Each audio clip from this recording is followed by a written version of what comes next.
Welcome back to the channel. CSK versus PBKS post match ಅನಾಲಿಸಿಸ್ಗೆ ಎಲ್ಲರಿಗೂ ಸ್ವಾಗತ. ಒಳ್ಳೆ entertainment match. First batting 200, second chasing ಅಂತ ಬಂದಾಗ್ಲೂ ಆರಾಮಾಗಿ ಚೇಸ್ ಮಾಡಿದ್ರು. ಎಲ್ಲಿ ಪ್ರೆಷರ್ ಅಂತಾನೆ ಅನ್ನಿಸ್ಲಿಲ್ಲ PBKS ಬ್ಯಾಟಿಂಗ್ ಅಂತ ಬಂದಾಗ. ಬಾಲ್ ಒನ್ನಿಂದನೇ ಒಳ್ಳೆ ಇಂಟೆಂಟ್ ತೋರಿಸಿದ್ರು. ಆ್ಯಕ್ಚುಲಿ ಪವರ್ ಪ್ಲೇನಲ್ಲೇ ಗೊತ್ತಾಗೋಯ್ತು PBKS ಗೆದ್ಬಿಡ್ತಾರೆ ಅಂತ. ಆ್ಯಂಡ್ ಇನ್ನೊಂದು ಏನಂದರೆ ಮಿಡಲ್ ಓವರ್ಸಲ್ಲಿ ವಿಕೆಟ್ಸ್ ಬಿದ್ರೂ ಓವರ್ಸಲ್ಲಿ ಬೌಂಡ್ರೀಸ್ ಬರ್ತಾನೆ ಇರೋದು. ಕೂಪರ್ ಕೌನಲ್ಲಿ ಆಡ್ದಂಥ innings. And Shreyas Iyer as a captain ಮತ್ತೆ ಫಾರ್ಮಿಗೆ ವಾಪಸ್ ಬಂದಾಯಿತು. ಲಾಸ್ಟ್ ಗೇಮೇ ಚೆನ್ನಾಗಿ ಆಡ್ತಿದ್ರು, ಪಾಪ ಅವ್ರಿಗೆ ಕೈಗೆ ಏಟಾಗೋಯ್ತು. ಆ್ಯಂಡ್ CSK ಬಗ್ಗೆ ಮಾತಾಡಂಗಿದ್ರೆ ಇನ್ನೇನು ಗುರು, ಆಯುಷ್ ಮಾತ್ರ ಪಾಪ ಕಷ್ಟಪಟ್ಟು ಚೆನ್ನಾಗಿ ಆಡಿದ್ರು, ಒಂದು ಇಂಟೆಂಟ್ ತೋರಿಸಿದ್ರು. ಬಟ್ ಅನ್ಫಾರ್ಚುನೇಟ್ಲಿ 210 ಇವ್ರ ಕೈಲಿ ಡಿಫೆಂಡ್ ಮಾಡ್ಕೊಳಕ್ಕಾಗಲಿಲ್ಲ. ನಾನು ಪ್ರಿವ್ಯೂದಲ್ಲಿ ಹೇಳಿದ್ನಲ್ಲ 180 ಸಾಕು, ಇವ್ರು 210 ಹೊಡೆದಿದ್ದಾರೆ. ಸೊ ಇವ್ರು ಬೌಲರ್ಸ್ ಮೇಲೆ ಬ್ಲೇಮು, ಡಿಫೆಂಡ್ ಮಾಡ್ಕೊಳಕ್ಕಾಗಿಲ್ಲ ಅಂದರೆ ಇನ್ನೇನು ಇದ್ರ ಬಗ್ಗೆ ಹೇಳಂಗಿಲ್ಲ. ಸೊ ಇವಾಗ ಮ್ಯಾಚ್ ಸ್ಟಾರ್ಟಿಂಗಿಂದ ಬಂದ್ಬೇಡ. ಟಾಸ್ ಗೆದ್ಬಿಟ್ಟು PBKS ಅವ್ರು ಬೌಲಿಂಗ್ ಚೂಸ್ ಮಾಡ್ತಾರೆ. ಎಕ್ಸ್ಪೆಕ್ಟೆಡ್ ಏನು, ಯಾಕಂದರೆ ಚೇಪಾಕ್ ಅಂದ ವಿಕೆಟಲ್ಲಿ ಫಸ್ಟ್ ಬ್ಯಾಟಿಂಗ್ ಆಡ್ಬಿಟ್ಟು ಅಂದರೆ ಎಷ್ಟೋ ಹೊಡೆದ್ರೂ ವಾಪಸ್ ಬಂದುಬಿಟ್ಟು ಚೇಸ್ ಮಾಡೋಂಥ ಚಾನ್ಸಸ್ ತುಂಬ ಹೈ ಇರುತ್ತೆ. ಇವತ್ತು ಡ್ಯೂ ಏನು ಇರಲಿಲ್ಲ, ಬಟ್ ಕರೆಕ್ಟಾಗಿ ಡಿಸಿಷನ್ ತೊಗೊಂಡ್ರು. ಸೊ ಓಪನಿಂಗ್ ಪಾರ್ಟ್ನರ್ಶಿಪ್ಪು ಮತ್ತೆ ಬರೋದಿಲ್ಲ ಸಂಜು ಸ್ಯಾಮ್ಸನ್ ಆ್ಯಂಡ್ ಋತುರಾಜ್ ಗಾಯಕ್ವಾಡ್ ಮಧ್ಯೆ. ಗುರು ಆಯುಷ್ ಮಾತ್ರ ಓಪನ್ ಮಾಡಿಸ್ಬೇಕು. ಇವಾಗ ಹೆಂಗೆ ಆಗೋಗ್ಬಿಡುತ್ತೆ ಅಂದರೆ ಸಂಜು ಸ್ಯಾಮ್ಸನ್ನು ಇಲ್ಲ ಋತುರಾಜ್ ಗಾಯಕ್ವಾಡಲ್ಲಿ ಇಬ್ಬರು ಒಟ್ಟಿಗೆ ಓಪನ್ ಮಾಡಿಬಿಟ್ರೆ ಇಬ್ಬರಲ್ಲಿ ಇಬ್ಬರು ಔಟ್ ಆಗೋಗ್ಬಿಟ್ರೆ ಗೇಮೇ ಮುಗ್ದೋದಂಗೆ ಅಷ್ಟೇ. ಯಾಕಂದರೆ ಇನ್ಯಾರು ಎಕ್ಸ್ಪೀರಿಯನ್ಸ್ ಪ್ಲೇಯರ್ಸ್ ಇಲ್ಲ. ಸೊ ಅಟ್ಲೀಸ್ಟು ಒಬ್ಬರು ಓಪನರ್ ಒಬ್ಬರು ನಂಬರ್ 3ಗೆ ಬಂದರೆ ಅವಾಗ ಸ್ವಲ್ಪ ಟೀಮ್ ಬ್ಯಾಲೆನ್ಸ್ ತೊಗೊಂಡು ಬರುತ್ತೆ. ಇಲ್ಲಾಂದರೆ ಇದೇ ಥರ ಅಷ್ಟೇ ಕಷ್ಟ ಆಗೋಗುತ್ತೆ. ಸಂಜು ಸ್ಯಾಮ್ಸನ್ನು 7 ರನ್ಸಿಗೆ ಔಟ್ ಆಗಿ ಹೋಗ್ತಾರೆ. ಅದಾದಮೇಲೆ ಆ್ಯಕ್ಚುಲಿ ಋತುರಾಜ್ ಗಾಯಕ್ವಾಡ್ ಆ್ಯಂಡ್ ಆಯುಷ್ ಮಾತ್ರ ಮಧ್ಯೆ ಒಳ್ಳೆ ಪಾರ್ಟ್ನರ್ಶಿಪ್ ಬರುತ್ತೆ. ಪವರ್ ಪ್ಲೇನ ಫುಲ್ಲು ಯುಟಿಲೈಸ್ ಮಾಡ್ಕೋತಾರೆ ಆಯುಷ್ ಮಾತ್ರ. ಅವರು ಎಷ್ಟೋ ದಿನ ಆದಮೇಲೆ CSK ಅವರು ಪವರ್ ಪ್ಲೇನಲ್ಲಿ ಆ ಥರ ಬ್ಯಾಟಿಂಗ್ ಆಡಿ ನೋಡಿದ್ದು 50+ ರನ್ಸ್ ಬಂತು. ಋತುರಾಜ್ ಗಾಯಕ್ವಾಡ್ ಸೈಲೆಂಟಾಗಿ ನಿಂತ್ಕೊಂಡಿರ್ತಾರೆ, ಒಳ್ಳೆ ಆ್ಯಂಕರ್ ಇನ್ನಿಂಗ್ಸ್ ಆಡ್ತಾರೆ, ಅದು ಬೇಕಿರುತ್ತೆ ಆ ಟೈಮಲ್ಲಿ. ಅದಾದಮೇಲೆ ಆ್ಯಕ್ಚುಲಿ ಋತುರಾಜ್ ಗಾಯಕ್ವಾಡ್ ಔಟಾಗಿ ಹೋಗ್ತಾರೆ ಚಹಲ್ಗೆ. ಅಂದರೆ ಅದು ಬೇಕಿರಲಿಲ್ಲ. ನಾನು ಹೇಳ್ತೀನಲ್ಲ, ಇವರು ಆಯುಷ್ ಮಾತ್ರ ಹೆಂಗಿದ್ರು ಹೊಡಿತಿದ್ರು, ನಿಧಾನಕ್ಕೆ ಆ್ಯಂಕರ್ ಇನ್ನಿಂಗ್ಸ್ ಮಾಡ್ಕೊಂಡು ಹೋಗಿದ್ರೆ ಸಾಕು. ಏನು ಇವ್ರು ದೊಡ್ಡ ಸ್ಟ್ರೈಕೇಟಲ್ಲಿ ಆಡ್ಬೇಕಂತ ಏನಿರಲಿಲ್ಲ. ಬಟ್ ಅನ್ಫಾರ್ಚುನೇಟ್ಲಿ ಸ್ವೀಪ್ ಥರ ಮಾಡೋಕೆ ಹೋಗ್ಬಿಟ್ಟು ಔಟಾಗಿ ಹೋಗ್ತಾರೆ. ಕ್ಯಾಪ್ಟನ್ಸಿ ಕೊಟ್ಟರೆ ಆಡಲ್ಲ ಗುರು, ಕ್ಯಾಪ್ಟನ್ಸಿ ಮೆಟೀರಿಯಲ್ ಅಲ್ಲ ಇವರು, ನಾನು ಹೇಳಲ್ವ ಎಷ್ಟೊಂದು ಸತಿ. ಇವರು ಒಂದು 28 ರನ್ಸಿಗೆ ಔಟಾಗಿ ಹೋಗ್ತಾರೆ. 22 ಬಾಲ್ಸಲ್ಲಿ ಜಸ್ಟ್ 2 4 ಅಷ್ಟೇ ಅವರು ಹೊಡೆಯೋಕ್ಕಾಗಿದ್ದು. ಆಮೇಲೆ ಆ್ಯಕ್ಚುಲಿ ಆಯುಷ್ ಮಾತ್ರ ಹೊಡಿತಿರ್ತಾರೆ. ನೆಕ್ಸ್ಟು ದೂಬೆ ಜೊತೆ ಒಂದು ಸ್ವಲ್ಪ ಪಾರ್ಟ್ನರ್ಶಿಪ್ ಕಟ್ತಾರೆ. ಅದಾದಮೇಲೆ ಆಯುಷ್ ಮಾತ್ರ ಔಟಾಗಿ ಹೋಗ್ತಾರೆ. ಅವರು 43 ಬಾಲ್ಸಿಗೆ 73 ರನ್ಸು, 6 4, 5 6. ತುಂಬ ಚೆನ್ನಾಗಿ ಆಡಿದ್ರು. ಬಾಲ್ ಒನ್ನಿಂದನೇ ಇಂಟೆಂಟ್ನ ತೋರಿಸಿದ್ರು. ಅವರು ಒಂದು 6 ಹೊಡಿತಾರೆ, ಒಂಥರ ಬಗ್ಕೊಂಡು 6 ಹೊಡಿತಾರೆ. ತುಂಬ ಚೆನ್ನಾಗಿತ್ತು ಆ್ಯಕ್ಚುಲಿ ಆ ಶಾಟ್ ನೋಡೋದಕ್ಕೆ. ಇವರೇನೋ ರೋಹಿತ್ ಶರ್ಮಾ ಫ್ಯಾನ್ ಬೇರೆ ಅಂತೆ. ಸೊ ನೋಡೋಣ ನೆಕ್ಸ್ಟ್ ಫ್ಯೂಚರಲ್ಲಿ ಯಾವ ಥರ ಆಡ್ತಾರೆ ಅಂತ. ಅದೇನೋ ರೋಹಿತ್ ಶರ್ಮಾ ಎಲ್ಲ ಹೇಳಿದಾರಂತ, ಯಾವಾಗ ಬೇಕಾದರೂ ಕಾಲ್ ಮಾಡು, ನಿಂಗೆ ಬಂದುಬಿಟ್ಟು ಎಲ್ಲ ಟಿಪ್ಸ್ ಎಲ್ಲ ಹೇಳ್ಕೊಡ್ತೀನಿ ಅಂತ. ಇಬ್ಬರು ಮುಂಬೈ ಆದ್ದರಿಂದ ಸೊ ನೋಡೋಣ ನೆಕ್ಸ್ಟ್ ಫ್ಯೂಚರ್ಗೆ ಆಯುಷ್ ಮಾತ್ರ ಹೆಂಗೆ ಆಡ್ತಾರಂತ. ಅದಾದಮೇಲೆ ದೂಬೆ ನಿಧಾನಕ್ಕೆ ಆಡ್ತಾರೆ ಗುರು. ಅಂದರೆ ಸ್ಕೋರ್ ಬೋರ್ಡ್ ನೋಡೋದಕ್ಕೆ 45 ರನ್ಸು 27 ಬಾಲ್ಸಿಗೆ 5 4 1 6. ಬಟ್ ಆ ಟೈಮಲ್ಲಿ ಇವ್ರಿಗೆ ಹೆಂಗೆ ಆಗ್ಬಿಡುತ್ತೆ ಅಂದರೆ ಆ್ಯಕ್ಚುಲಿ ಫಸ್ಟು 10 ಓವರ್ಸ್ ಗೇಮಲ್ಲಿ ಇರ್ತಾರೆ. ಬಟ್ ಆದಮೇಲೆ ಮಿಡಲ್ ಓವರ್ಸಲ್ಲಿ ಏನು ರೊಟೇಟ್ ಮಾಡಬೇಕಿರುತ್ತೆ ಫುಲ್ಲು ಲೋ ಆಗೋಗುತ್ತೆ. ಆ್ಯಂಡ್ ಕಾರ್ತಿಕ್ ಶರ್ಮಾ 1 ರನ್ಗೆ ಔಟ್ ಆಗೋಗ್ತಾರೆ. ಅದು ಈ ಮ್ಯಾಚು ಫೇಲಿಯರು. ಲಾಸ್ಟ್ ಮ್ಯಾಚ್ ಅಂತ ಬಂದಾಗ ಒಂದು ಪ್ರೆಷರ್ ಸಿಚುವೇಷನಲ್ಲಿ ಫೇಲಿಯರು. ಈ ಸತಿ ಬಂದಾಗ ಆ್ಯಕ್ಚುಲಿ ಒಳ್ಳೆ ಚಾನ್ಸ್ ಇತ್ತು, ಒಳ್ಳೆ ಸ್ಟಾರ್ಟ್ ಆಗಿ ಕೊಟ್ಟಿದ್ರು ಆಯುಷ್ ಮಾತ್ರ ಎಲ್ಲ. ಬಟ್ ಅನ್ಫಾರ್ಚುನೇಟ್ಲಿ ಯುಟಿಲೈಸ್ ಮಾಡ್ಕೊಳಕ್ಕಾಗಲಿಲ್ಲ. ಅದಾದಮೇಲೆ ನೆಕ್ಸ್ಟು ದುಬೆ ಒಂದು ಕಡೆ ನಿಂತ್ಕೊಂಡೇ ಇರ್ತಾರೆ. ಅದಾದಮೇಲೆ ನೆಕ್ಸ್ಟ್ ಸರ್ಫರಾಜ್ ಖಾನ್ ಬರ್ತಾರೆ. ಇವರು 15 ಬಾಲ್ಸಿಗೆ 32 ರನ್ಸು, 6 4 1 6. ಕರೆಕ್ಟಾಗಿ ಇವರು ಬೌಲಿಂಗ್ ಮಾಡಿದಿದ್ರೆ ಸರ್ಫರಾಜ್ ಖಾನ್ ಅಷ್ಟು ಹೊಡೆಯೋಕ್ಕೆ ಆಗ್ತಿರ್ಲಿಲ್ಲ. ಅಂದರೆ ಹಾನೆಸ್ಟಾಗಿ ಅನಾಲಿಸಿಸ್ ಮಾಡಬೇಕಂದ್ರೆ ಅವ್ರು ಅಲ್ಲಿ 4 ಹೊಡಿತಿದ್ದಾರೆ, ಅಲ್ಲೇ ಆಗ್ತಾ ಇದ್ದಾರೆ, ಅಲ್ಲೇ ಹೋಗ್ತಾ ಇದೆ ಬಾಲು. 3 4 ಹಂಗೆ ಹೊಡೆದ್ರು. ಅದಾದಮೇಲೆ ಇನ್ನೇನು ಸರ್ಫರಾಜ್ ಖಾನ್ ಔಟಾಗಿ ಹೋಗ್ತಾರೆ. ಆದಮೇಲೆ ಪ್ರಶಾಂತ್ ವೀರ್ ಬರ್ತಾರೆ. ಸೊ ಇವರು ಏನೂ ಅಷ್ಟು ಮಾಡೋದಕ್ಕಾಗಲಿಲ್ಲ. ಜಸ್ಟ್ 1 4 ಹೊಡೆದ್ರೆ ಅಷ್ಟೇ 6 ರನ್ಸ್ ಅಷ್ಟೇ. 7 ಬಾಲ್ಸಿಗೆ ಇವ್ರು ಸ್ಕೋರ್ ಮಾಡೋಕ್ಕಾಗಿದ್ದು. ಆ ಕಡೆ ದೂಬೆ ನಿಂತ್ಕೊಂಡು ಆಡ್ತಾ ಇರ್ತಾರೆ. ಮಧ್ಯೆ ಒಂದು 6 4 ಬರ್ತಿರೋದು. ಬಟ್ ತುಂಬ ಕಷ್ಟಪಡ್ತಾರೆ ದೂಬೆ. ಅವರು ನಾನು 45 ರನ್ಸ್ಗೆ ನಾಟ್ ಔಟ್ ಆಗಿ ಉಳ್ಕೋತಾರೆ ಅಷ್ಟೇ. ಅವ್ರು 5 4 1 6 ಹೊಡಿತಾರೆ. ಇವಾಗ PBKS ಬೌಲಿಂಗ್ ಬಗ್ಗೆ ಮಾತಾಡೋಂಗಿದ್ರೆ ಹರ್ಷದೀಪ್ ಸಿಂಗು 4 ಓವರ್ಸಿಗೆ 41 ರನ್ಸ್, ಯಾವ ವಿಕೆಟು ಇಲ್ಲ. ಅಂದರೆ ಇವರು ಪ್ರಾಬ್ಲಮ್ ಏನಾಗ್ಬಿಟ್ಟಿದೆ ಅಂದರೆ ತುಂಬ ವೈಡ್ಗಳಾಗ್ತಾ ಇದ್ದಾರೆ. ಇಲ್ಲಾಂದರೆ ಆ್ಯಕ್ಚುಲಿ ತುಂಬ ಚೆನ್ನಾಗಿ ಮಾಡ್ತಾರೆ ಯಾರ್ಕರ್ಸ್ ಎಲ್ಲ. ಪವರ್ ಪ್ಲೇಲ್ಲೂ ಅಷ್ಟೇ ಲಾಸ್ಟ್ ಓವರ್ ಆಯುಷ್ ಮಾತ್ರ ಸೂಪರಾಗಿ ಮಾಡಿದ್ರು. ಯಾರ್ಕರ್ಸ್ ಇರ್ಬೋದು, ಆಮೇಲೆ ಕೆಲವೊಂದು ಲೆನ್ಸ್ ಏನು ಹಾಕಿದ್ರು, ತುಂಬ ಚೆನ್ನಾಗಿ ಮಾಡಿದ್ರು. ಅದಾದಮೇಲೆ ಕ್ಸೇವಿಯರ್ ಬಾಟ್ಲೆಟ್ಟು 4 ಓವರ್ಸಿಗೆ 48 ರನ್ಸ್ ಕೊಟ್ಬಿಟ್ಟು 1 ವಿಕೆಟು. ಏನು ಹೆವಿ ಕಾಸ್ಟ್ಲಿ ಅಂತಲೇ ಹೇಳಲ್ಲ. ಯಾಕಂದರೆ ಒಂದು ಟೀಮು 200+ ಹೊಡ್ಸ್ಕೊಂಡಿದೆ ಅಂದರೆ ಅವ್ರ ಬೌಲಿಂಗಲ್ಲಿ ಎಲ್ಲರೂ ಕಾಲಮಲ್ಲಿ ಒಂದು ಇಬ್ಬರು ಮೂರು ಜನ ಆದರೂ 40+ ಇದ್ದೇ ಇರುತ್ತೆ. ಆದಮೇಲೆ ಮಾರ್ಕೋ ಯಾನ್ಸನ್ ಇವರು ಅಷ್ಟೇ 43 ರನ್ಸ್ ಕೊಟ್ಬಿಟ್ಟು 1 ವಿಕೆಟು ಚೆನ್ನಾಗಿ ಮಾಡಿದ್ರು. ಆ್ಯಕ್ಚುಲಿ ಡೆತ್ತಲ್ಲೂ ಇವ್ರಿಗೆ ದೂಬೆ ಸ್ವಲ್ಪ ಜಾಸ್ತಿ ಏನು ಹೊಡಿಯೋಕ್ಕೆ ಹೋಗಲಿಲ್ವಲ್ಲ, ಸೊ ಇವ್ರಿಗೆ ಒಂಥರ ಡೆತ್ತಲ್ಲಿ ಬ್ಯಾಲೆನ್ಸ್ ಆಗೋಯ್ತು. ಆ್ಯಂಡ್ ಇನ್ನೊಂದೇನೆಂದರೆ ಇಷ್ಟು ವರ್ಷ ಇವ್ರಿಗೆ ಏನಾಗ್ಬಿಡೋದು ಅಂದರೆ ಡೆತ್ತಲ್ಲಿ ಧೋನಿ ಬಂದ್ಬಿಡೋರು. ಅಂದರೆ ಇಲ್ಲಾಂದರೆ ಫಾರ್ ಎಕ್ಸಾಂಪಲ್ 134 3 or 134 4 ಇದ್ದರೆ ಟೈಮಲ್ಲಿ ಮಿಡಲ್ ಆರ್ಡ್ರಿಗೆ ಧೋನಿ ಬಂದ್ಬಿಡೋರು. ಸೊ ಇವ್ರಿಗೇನು ಗೊತ್ತಾಗ್ತಿರ್ಲಿಲ್ಲ, ಅಂದರೆ ಆರಾಮಾಗಿ ಸ್ಕೋರ್ ಮಾಡೋರು. ಬಟ್ ಇವಾಗ ಇಲ್ಲಿ ಧೋನಿ ಇಲ್ಲದೆ ಇರೋದ್ರಿಂದ ಸ್ವಲ್ಪ ಕಷ್ಟಪಟ್ಟಿದೆ ಮಿಡಲ್ ಆರ್ಡ್ರು.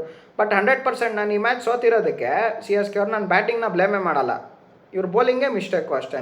ಆದಮೇಲೆ ವಿಜಯ್ ಕುಮಾರ್ ವೈಶಾಖು ಅವರಿಗೆ 2 ವಿಕೆಟ್ 38 ರನ್ ಕೊಟ್ಟು ಸೂಪರಾಗಿ ಮಾಡ್ತಾ ಇದ್ದಾರೆ compare to last year.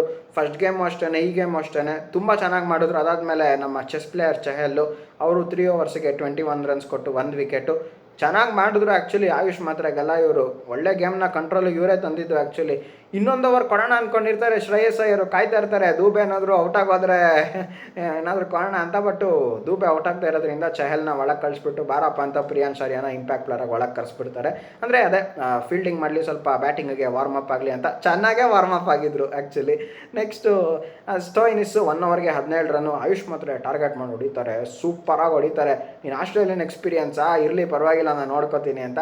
So overall PVK's bowling ಬಂದರೆ ಚೆನ್ನಾಗೇ ಮಾಡಿದ್ರು. ಆ್ಯಕ್ಚುಲಿ CSK ಬ್ಯಾಟಿಂಗ್ ಅಂತ ಬಂದಾಗ 209 ಅಷ್ಟೇ ಇವರಿಗೆ ಸ್ಕೋರ್ ಮಾಡೋಕ್ಕಾಗಿದ್ದು. ಒಳ್ಳೆ ಸ್ಕೋರೇನೆ ನನ್ನ ಪ್ರಕಾರ.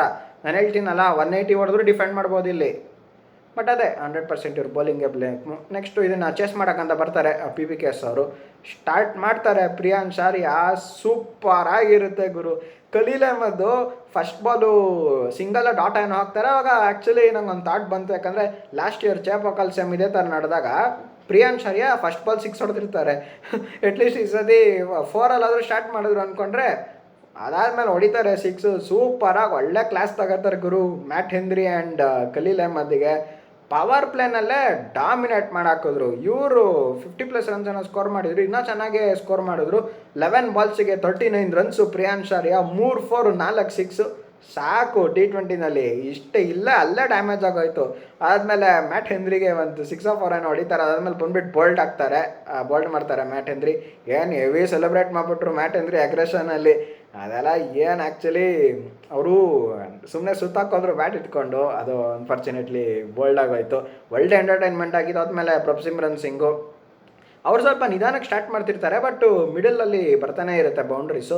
ನಾನು ಹೇಳಿದ್ನಲ್ಲ ಇವರು ಹೆಂಗಾರು ಮಾಡೋ ಒಂದು 35 to 40 ರನ್ಸ್ ಹೊಡೆದಿದ್ದಾರೆ ಅಂತ. ಇವತ್ತು ಇವರು 34 ಬಾಲ್ಸಿಗೆ 43 ರನ್ಸು, 6 4 1 6. ಆ್ಯಕ್ಚುಲಿ ಪಾಪ ರನ್ಔಟ್ ಆಗ್ಬಿಟ್ರು ಇವರು. ಇಲ್ಲಾಂದಿದ್ರೆ ಇವರು ತುಂಬ ಯಾಕೋ ರನ್ಔಟ್ಗಳಾಗ್ತಿದ್ದಾರೆ.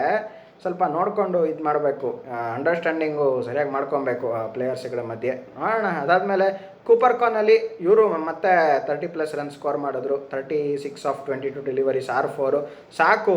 35 40 ಹೊಡೆದ್ರು ಸಾಕು ಇಂಥ ಚೇಸಲ್ಲಿ. ಎಲ್ಲರೂ ಆಲ್ಮೋಸ್ಟ್ ಕಾಂಟ್ರಿಬ್ಯೂಟ್ ಮಾಡಿದ್ದಾರೆ. ಅದಾದಮೇಲೆ ನಮ್ಮ ಕ್ಯಾಪ್ಟನ್ ಅಯ್ಯರ್ ಬರ್ತಾರೆ. ಇವರು ಚೆನ್ನಾಗಿ ಆಡಿದ್ರು. 29 ಬಾಲ್ಸಿಗೆ 50 ರನ್ಸು.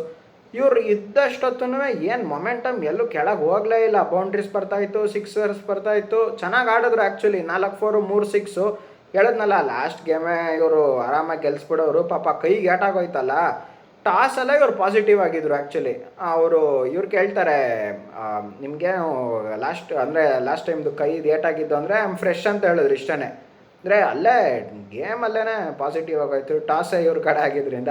ಅದಾದಮೇಲೆ ನಿಹಾಲ್ ವದೇರಾ ಸ್ವಲ್ಪ ಇವರು ಲಾಸ್ಟ್ ಗೇಮು ಕಷ್ಟಪಟ್ಟರು. ಈ ಗೇಮು 1 6 ಹೊಡೆದ್ರು, ಬಟ್ ಅದೇ ಇವ್ರು ಬರೀ 10 ರನ್ಗೆ ಔಟ್ ಆಗೋಗ್ತಾರೆ. ಏನಿಲ್ಲ, ಅಷ್ಟೊತ್ತಿಗೆ ಇನ್ನೇನು ಗೇಮ್ ಮುಗಿಯೋಕ್ಕೆ ಬಂದಾಗಿರುತ್ತೆ. ಶಶಾಂಕ್ ಸಿಂಗ್ ಒಂದು 14 ರನ್ನು 6 ಬಾಲಿಂದ. ಅದಾದಮೇಲೆ ಮಾರ್ಕೋ ಸ್ಟೋಯಿನಿಸ್ಸು ಲಾಸ್ಟ್ ಬಾಲ್ ಒಂದು 4 ಹೊಡೆದ್ಬಿಟ್ಟು, ಅಂದರೆ ಇನ್ನೂ 1 ಓವರ್ ಇರುವಾಗಲೇ ಗೇಮ್ನ ಮುಗಿಸ್ತಾರೆ ಕಂಪ್ಲೀಟು. ಇಲ್ಲಿ ಏನು ಗುರು CSK ಬೌಲಿಂಗಲ್ಲಿ ಏನು ಹೇಳೋದಕ್ಕಿಲ್ಲ, ಎಲ್ಲರೂ ಹೊಡ್ಸ್ಕೊಂಡ್ರು. ಖಲೀಲ್ ಅಹ್ಮದ್ ಅಂತ ಬಂದಾಗ 3 ಓವರಿಗೆ 28 ರನ್ನು. ಮ್ಯಾಟ್ ಹೆನ್ರಿ 4 ಓವರಿಗೆ 54 ರನ್ ಕೊಟ್ಟು 2 ವಿಕೆಟು. ಆ್ಯಕ್ಚುಲಿ ಹೆನ್ರಿ ಸ್ವಲ್ಪ ಈ ಥರ ಮಾಡ್ತಿರ್ಲಿಲ್ಲ. ಅಂದರೆ ಅದೇ ODI ವರ್ಲ್ಡ್ ಕಪ್ಪಲ್ಲಿ ಇಟ್ಕೊಂಡಿದ್ದು ವಧೆ. ಆಮೇಲೆ ಆ್ಯಕ್ಚುಲಿ ಎಲ್ಲಿ ಇವರಿಗೆ ಮೇಯ್ನ್ ಪ್ರಾಬ್ಲಮ್ ಆಗೋಯ್ತು ಅಂದರೆ ಅದೇ ಅವಾಗ ಇಂಡಿಯನ್ ಬೈಲ್ಯಾಟ್ರಲ್ ಸೀರೀಸಲ್ಲಿ ನಾವು ವಧೆ ಕೊಟ್ಟು ಕಳಿಸಿದ್ವಲ್ಲ, ಆ ವಧೆಗಿನ್ನ ಆ್ಯಕ್ಚುಲಿ ಈ ಲೆಂತು ಎಲ್ಲ ಮ್ಯಾಟ್ ಹೆನ್ರಿ ಮಾಡೋದಿಲ್ಲ. ಇವರು ಪ್ರಿಯಾನ್ ಶಾರಿಯಾನ ಔಟ್ ಮಾಡಿದ್ಮೇಲೆ ಒಂದು 2 ಬಾಲ್ ಕರೆಕ್ಟಾಗಿರೋ ಲೆಂತ್ ಹಾಕ್ತಾರೆ. ಅದು ಆ್ಯಕ್ಚುಲಿ ಮ್ಯಾಟ್ ಹೆನ್ರಿ ಲೆಂತ್ ಅಂದರೆ. ಬಟ್ಟು ಏನೂ ಮಾಡೋಕ್ಕಾಗಲ್ಲ. ಅದಾದಮೇಲೆ ನೆಕ್ಸ್ಟು ಅನ್ಶುಲ್ ಕಾಂಬೋಜು ಇವರು ಇನ್ನೇನು ಇವ್ರು ಓವರಲ್ಲೇ ಗೇಮ್ ಎಂಡ್ ಆಗಿದ್ದು 43 ರನ್ ಕೊಟ್ಟರು, ಅವ್ರಿಗೆ ಒಂದು 2 ವಿಕೆಟ್ ಸಿಕ್ತು. ನೂರ್ ಅಹ್ಮದಿಗೆ 1 ವಿಕೆಟು ಇಲ್ಲ. ಅಲ್ಲ ಗುರು, ಇವಾಗ ನೂರ್ ಅಹ್ಮದ್ 38 ರನ್ ಕೊಟ್ಟು 1 ವಿಕೆಟು ಇಲ್ವಲ್ಲ. ನಾನು ಹೇಳಿದ್ನಲ್ಲ, ನೂರ್ ಅಹ್ಮದ್ ಬಂದ್ಬಿಟ್ಟು ಪ್ರೈಮರಿ ಸ್ಪಿನ್ನರ್ ಮೇನ್ ಸ್ಪಿನ್ನರಾಗಿ ಮಾಡೋಕ್ಕಾಗಲ್ಲ. ಈ ಸೆಕೆಂಡರಿ ಸ್ಪಿನ್ನರ್ ಆ ಕಡೆಯಿಂದ ಈಕ್ವಲ್ ಸಪೋರ್ಟ್ ಬೇಕು. ಅಲ್ಲಿ ಯಾರಾದರೂ ಒಡ್ಸ್ಕೊಂಡ್ರೆ ಇಲ್ಲಿ ಇವ್ರಿಗೆ ಕಷ್ಟ ಆಗೋಗುತ್ತೆ. ಆದಮೇಲೆ ರಾಹುಲ್ ಚಹರು ಇವ್ರು, ಅದೇ ನಾನು ಹೇಳಿದ್ನಲ್ಲ, ನಾನು ಚಿಕ್ಕ ಹುಡುಗಾಗಿರೋವಾಗ ಇವ್ರು IPL ವಿಕೆಟ್ ತೆಗ್ದಿದ್ದು ನೋಡಿದ್ದು. ಸೊ ಇವತ್ತು ಅಷ್ಟೇ 46 ರನ್ನು.